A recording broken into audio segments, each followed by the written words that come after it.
At the same time, we also have shipping lines. We also have catering services, international in Manila. And then, Kuhara-membered hotels here in Cagayan de Oro.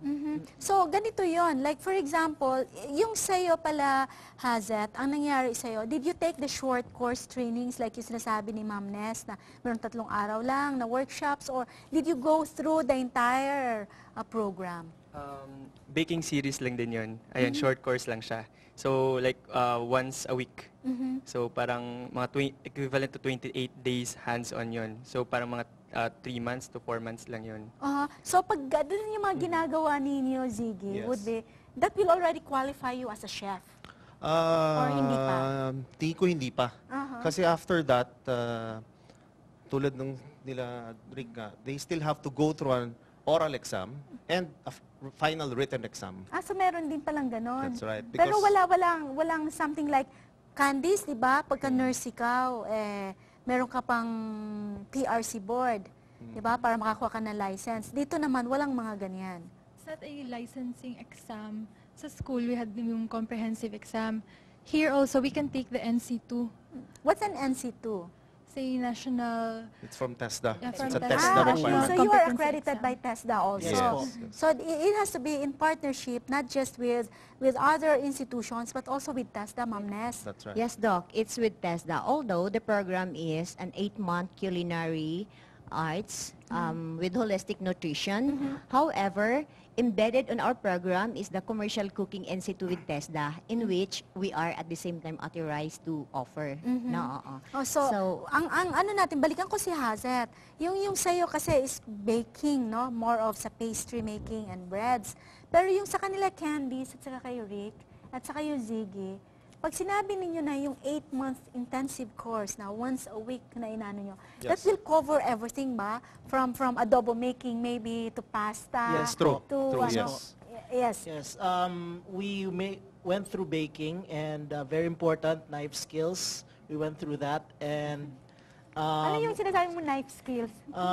we were taught to chop, dice, yung chiffonade, various cuts of vegetables. We were also taught to fillet fish, portion chicken, which is very important if we are going to take the NC2, portioning chicken to 8 parts, like the breast, the thigh, legs, and the wings. So kasama yan sa inyong pinag-aaralan? Yes po. So yung pinag-aaralan niyo, Candice, here would be from one type of cooking to the next. It's not just Pinoy version, but it's something like, o kaya naman, kailangan bang ihiwalay yung international culinary cooking, hiwalay pa yung native, hiwalay ba? Or kaya to sila, meron talaga kasama embedded in your course?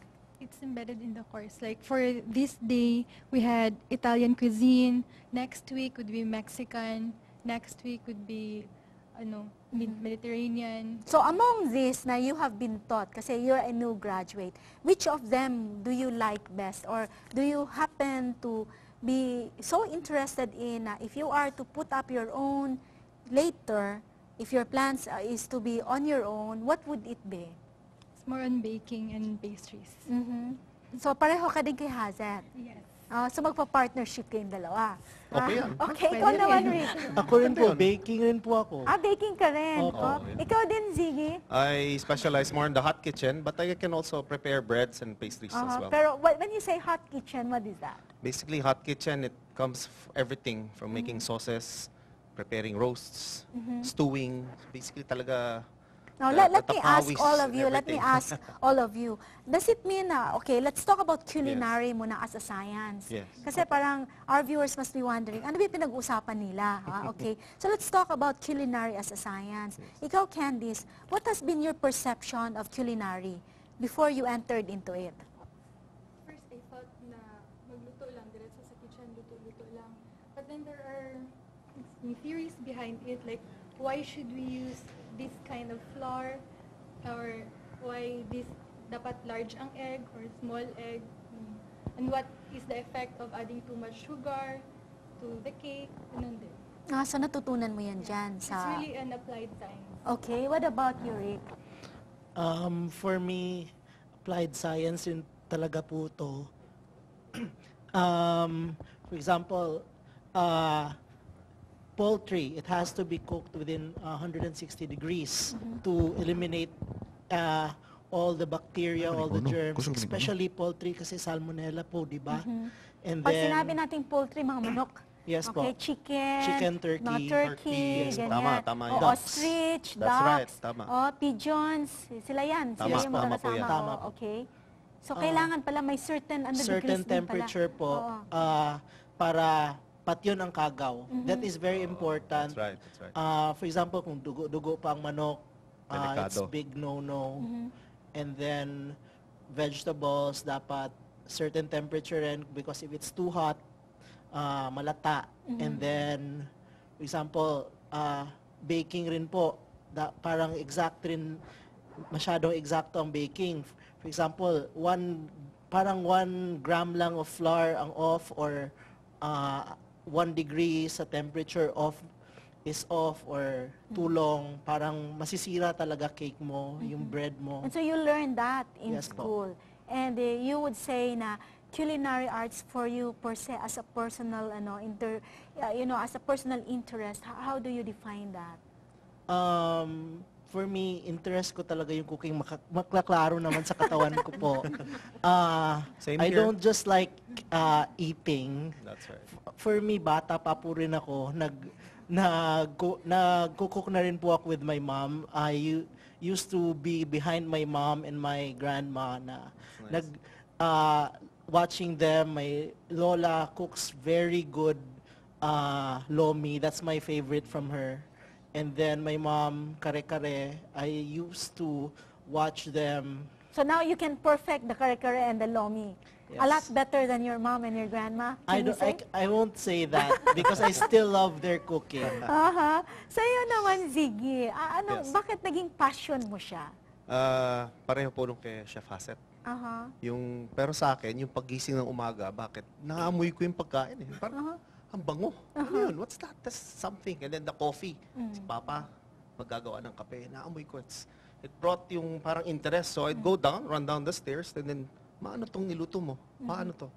Ayan na, dyan na nag-start. So would you say then, no, from Candice to Ziggy to Haset and to Rick, would you say then that culinary arts per se is something, or cooking, let's talk about cooking, no? Kasi parang nai-equate ang culinary with cooking talaga naman and baking, ano? Would you then say na it's something na dapat ang tao kailangan interesado siya para siya sumali dyan or kunin niya as a life, as a means of livelihood?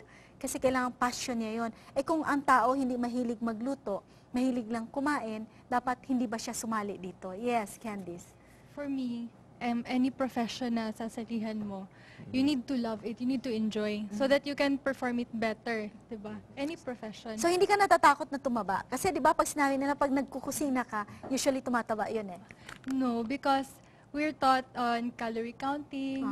Which we and will then proper discuss pagbalik nutrition. natin mamaya about the nutritional value. Ikaw naman, Haset. Opo, kailangan po talaga, hilig mo rin talaga yung, di ba? Dapat may passion ka talaga sa ginagawa mo. Kasi, like for example, ako sabi nga nila parang, chef, minsan for example, sa bazaar, kasi nagtitinda ako ng mga cakes and pastries ko sa mga bazaars. Minsan kasi, hindi maiwasan, talagang inconsistent minsan yung may certain product akong iba. So, magsasabi yung, siguro high blood ka kagabi, no? Or habang binibake mo, siguro heartbroken ka, chef, no? Ganon. Nagulat ako. Kasi totoo nga. Kasi talagang, wala ko sa sarili ko, pag halimbawa, mainit ang ulo ko, kasi siguro may, di ba? Tapos, or malungkot ako, ganon.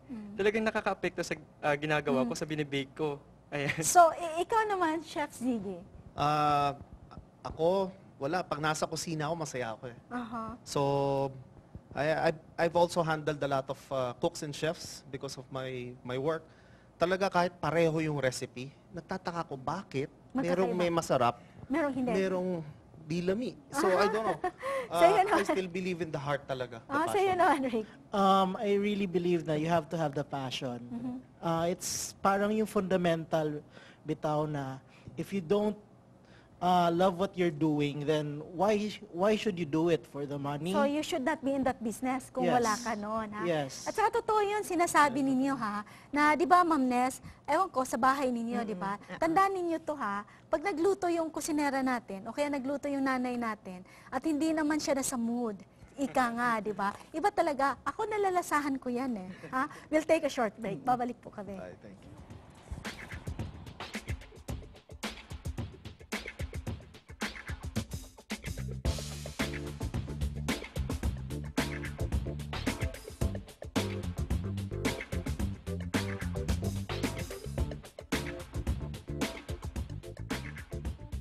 There is a time for everything, and a season for every activity under heaven. A time to be born and a time to die. A time to plant and a time to uproot. A time to kill and a time to heal. A time to break down and a time to build up. A time to cry and a time to laugh. A time to mourn and a time to dance. A time to scatter and a time to gather. A time to embrace and a time to refrain. A time to win and a time to lose. A time to keep and a time to throw away. A time to tear and a time to mend. A time to be silent and a time to speak. A time to love and a time to hate. A time for war and a time for peace. A time for hope.